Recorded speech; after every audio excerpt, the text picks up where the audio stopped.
Imagine like losing your hearing, having blurry vision, struggling to even like keep up with your kids, all because of long COVID. Yeah. That's the reality for one healthcare worker in the UK who's now suing for compensation. Really? Her doctor estimates she's lost over $3 million in lifetime earnings. Wow. That's just one person. Yeah. You wanted to understand how long COVID is affecting healthcare workers.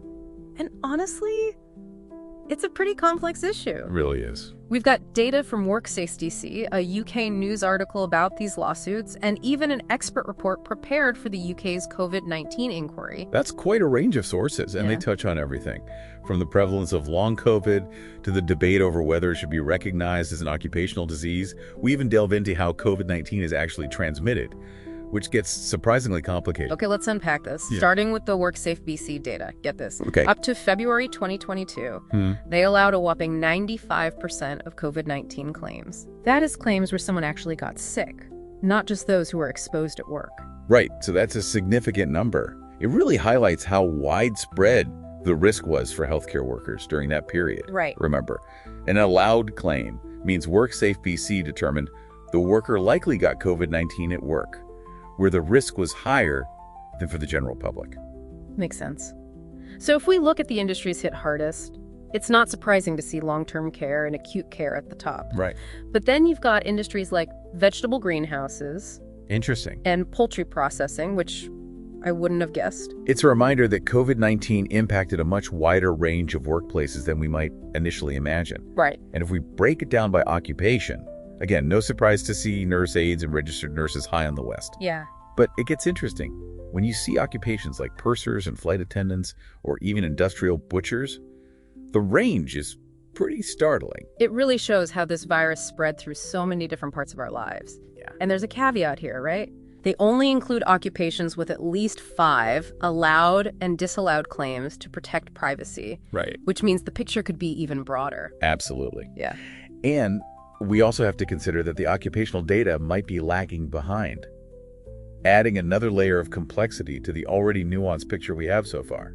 This data is definitely eye-opening, but it's not just a Canadian issue. In the UK, healthcare workers are actually taking legal action due to long COVID. Yeah, it's a growing movement driven by the sheer desperation many are feeling. Right. We're talking about lost careers, financial ruin, even homelessness. Wow. Tragic consequences that highlight the long-term impact of this disease. In the article, we have one GP estimates a £2.5 million loss in lifetime earnings because of long COVID. Yeah. Not to mention the impact on her pension. Another healthcare worker, a nurse, was actually left homeless after having to quit her job due to COVID complications. It's tough. Yeah. These stories are heartbreaking. And they're pushing for the UK government to recognize long COVID as an occupational disease, which could open up access to industrial injuries benefits and provide some much-needed financial relief. It's a pretty compelling argument, especially considering over 50 other countries have already taken this step, while the UK seems to be lagging behind. Yeah, it's a stark contrast. There's a GP in the UK, Amy Small, who's spearheading this movement. She lost her own job just 6 months after getting sick, Wow. and says the government hasn't even bothered to respond to recommendations from their own advisory bodies. That's a pretty stark contrast. Yeah. It raises questions about the responsibility governments have to protect those on the front lines, especially when they face such heightened risks during the pandemic. Now let's switch gears Okay. and dive into the science behind how COVID-19 actually spreads. This expert report prepared for the UK's COVID-19 inquiry by Professor Clive Beggs, who's a leading expert in bioengineering and physiology with decades of experience researching infection transmission, is pretty revealing. Interesting. Professor Beggs lays out the science in a way that's accessible, Okay. but still goes into the complexities. Yeah. He starts by explaining the chain of infection. Okay. Basically, how the virus travels from one person to another. Right. It begins with someone exhaling particles containing the virus and ends with another person inhaling those particles. Okay, that makes sense. Okay. But where does the whole aerosol versus droplet debate fit in? Right. I know there's been a lot of back and forth about that. For a long time, the thinking was that larger particles, which we call droplets, fall to the ground quickly, while smaller particles, aerosols, can linger in the air. Professor Beggs challenges this oversimplified view, explaining that all those respiratory particles, regardless of their starting size, shrink rapidly because of evaporation. So even the bigger droplets can become tiny aerosols. Exactly. That seems like a pretty big deal in terms of how we think about the virus spreading. It really highlights the limitations of that old 5-micron droplet aerosol threshold that people were so focused on. Right. Size matters, but the behavior of those particles is even more important. We need to think about how they move and how long they can stay suspended in the air. So how does this affect healthcare workers specifically? I mean, they're dealing with sick people all the time. That's where Professor Begg's report gets even more interesting.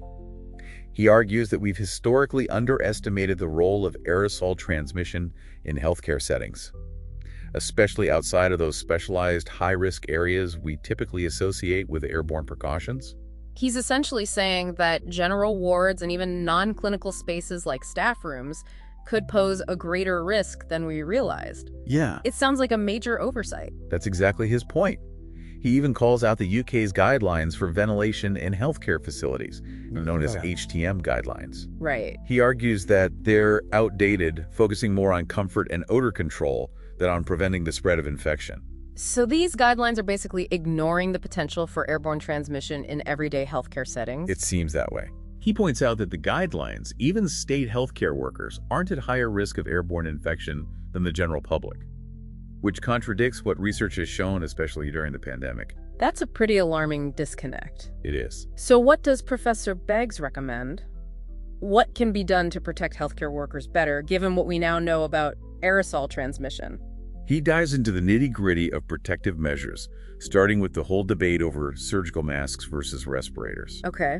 While respirators like N95s offer better protection, comfort and practicality are important factors to consider, especially for long shifts. Right. You can't expect people to wear uncomfortable masks for hours on end. Professor Beggs suggests FFP2 masks with ear loops as a potential compromise. Okay. They're not quite as protective as the higher-level FFP3 respirators, but they're more comfortable and still offer significant protection. How much more protection are we talking about? One study found that well-fitted FFP2 masks with ear loops reduced the risk of infection by a whopping 30-fold compared to surgical masks. That's a pretty compelling argument for considering them, especially given the evidence we now have about aerosol spread.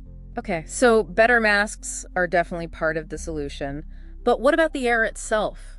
Right. Can we do anything to improve that? That's where ventilation comes in. Okay. And Professor Beggs is very clear. Ventilation is actually higher on the list of control measures than PPE. Interesting. Meaning it's even more important than wearing masks when it comes to preventing infection. That makes sense when you think about it. If you can actually remove those infectious particles from the air, the risk goes way down. Exactly. But here's the catch. Many existing ventilation systems were designed more for comfort than infection control. Think of them as being built for a world where we didn't fully understand the power of airborne transmission. So how do we fix that? Are we talking about massive overhauls of entire ventilation systems? Professor Beggs suggests a more practical approach, using portable air cleaners. They're relatively inexpensive, easy to deploy, and can make a big difference in reducing the concentration of those airborne particles. They sound like a pretty good solution, especially if they're as affordable as you say. He also mentions a few other possibilities, like upper room UV and far UVC, but these require more infrastructure changes and further research. Right. Ultimately, he argues that we need to move beyond our current approach to ventilation in healthcare. We need to be thinking more actively about air quality and how to make it safer for everyone. That makes a lot of sense. But if we're going to make these changes, we need to understand exactly how those particles spread, right? We need to know how much virus is actually in each particle, how long they stay infectious on different surfaces, and how all the different transmission routes, airborne contact, and fomite contribute to the overall risk. You've hit the nail on the head. There are still significant knowledge gaps that need to be addressed. But the good news is that the scientific community is actively working to fill those gaps. They're conducting research to quantify the viral load in different sized particles, investigate the persistence of the virus on surfaces, and evaluate the effectiveness of different interventions in real-world settings. It's a race against time, I guess. But it sounds like we're on the right track. So we've got this data from WorkSafe BC showing the impact on different industries and occupations. We've got healthcare workers in the UK taking legal action because of long COVID. And now we have this expert report challenging our assumptions about how the virus is transmitted. It's like putting together a complex puzzle. We've got these pieces, and now we need to figure out how they fit together to create a clearer picture of the problem. And how can we use that picture to actually make a difference? That's what I'm really interested in. What are the practical takeaways for healthcare workers and policymakers? Let's delve into those implications in the next part of our deep dive. We'll explore how this new understanding of transmission can inform better protection strategies, policies, and practices. We've covered a lot of ground in this deep dive, from the devastating impact of long COVID on healthcare workers to the evolving science of how COVID-19 is transmitted. 1 in 5 physicians in the UK and Canada can no longer work due to COVID-19 infection. See show notes, Season 1, Episode 47, UK COVID-19 Inquiry, Professor Clive Beggs, and many other related Heliox episodes for a closer look. Back to Heliox, where evidence meets empathy. You left us with a pretty thought-provoking question. Right. If we've been underestimating the role of airborne transmission for COVID-19, what does that mean for other respiratory viruses like the common cold or the flu? It's a question that has the potential to reshape how we think about public health. Imagine if we've been approaching the flu all wrong for decades, focusing too much on hand washing and surface cleaning while neglecting the air we breathe. That would be a pretty major paradigm shift. I mean, I grew up with the image of those big wet droplets being the main way germs spread. The idea that tiny invisible particles could be floating around infecting people always seemed a bit sci-fi. It's definitely a shift in perspective, but it's one that's supported by growing evidence.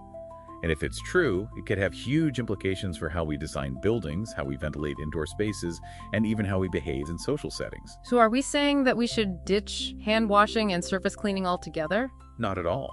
Those measures are still important, especially when dealing with viruses that can spread through multiple routes.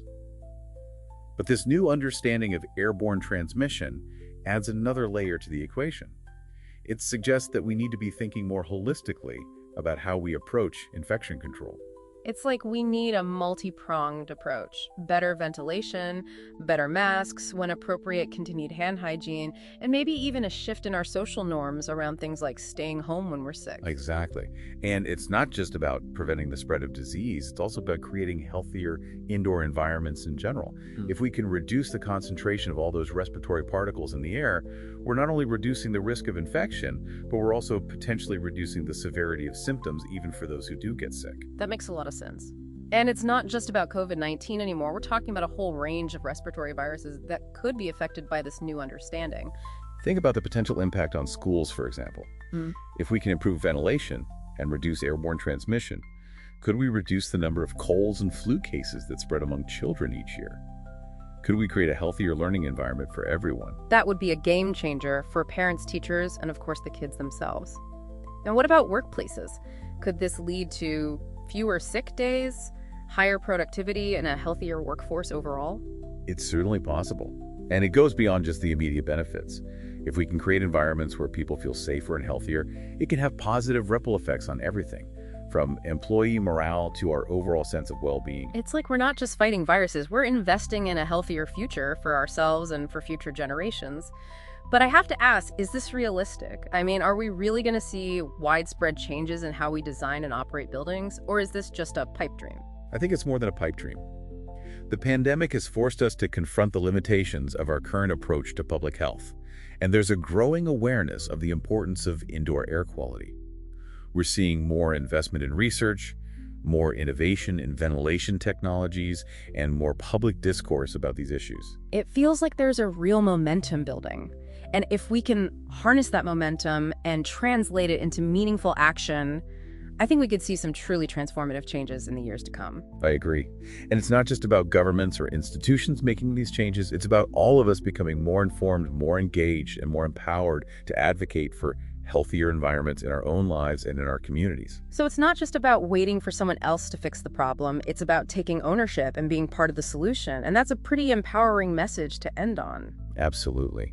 This deep dive has explored some complex and challenging issues, but it's also revealed a sense of hope and possibility. We have the knowledge, the tools, and the collective will to create a healthier future. It's just a matter of putting those pieces together. It's been a fascinating journey, and I have to say, I'm leaving this conversation feeling both informed and inspired. That's the power of knowledge, isn't it? It can open our eyes to new possibilities and empower us to make a difference. Well said. And on that note, it's time to wrap up our deep dive for today. Thank you so much for sharing your expertise and insights. It's been my pleasure. And remember, the journey of discovery never ends. Keep learning, keep asking questions, and keep pushing for a healthier world. Until next time, stay curious and stay healthy.